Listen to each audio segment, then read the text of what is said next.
Luto muna tayo mga idol. Tingnan natin yung rep. May laman ba? Yun lang. Puro sibuyas.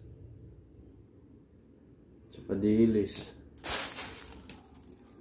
My goodness. Ano kaya? Ito na lang.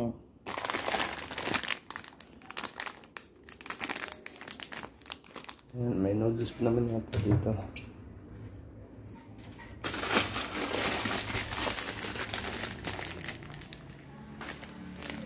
Walang maulam natin mga idol. Saka yan mga idol, ito lang muna ulam natin ngayon. Dahil wala pa tayo sahod. Ganun talaga dito sa Maynila. Weather lang. Kung minsan makaulam ng masarap, pagkabagong sahod, nagluto rin ako ng noodles. Chicken noodles. Tama, dumating na si brother. Hey, mga idol! Sabay na kaming kakain. So, galing sa duty yan, panggabi ang niya. Duty. Pero mayroon pa kaming kasama na panggabi. Kaso, nandun pa siguro sa trabaho, hindi pa pinalitan ng karelyebo niya. Daming pera mga idol, oh. Oh, mga idol, oh. Panghatag, Dami. mga idol.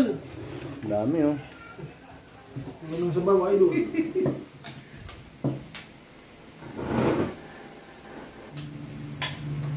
Pag-angay-angayan lang namin itong Buwat.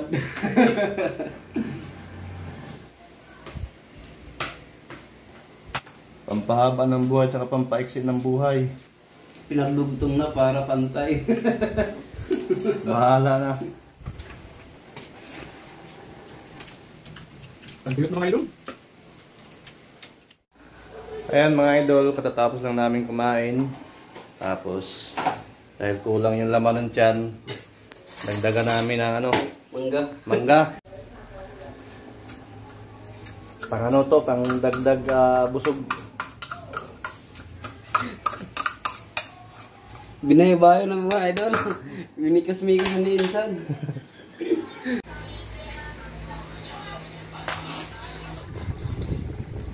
Marami akong mga ginto dito mga idol.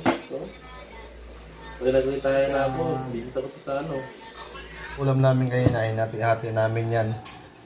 Para magkasya sa amin, 4. Pinagkasya namin sa 4, 5 magkakapatid.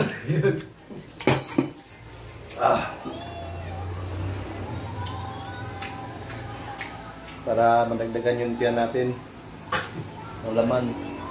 Sa akin may dagdag na mga idol eh.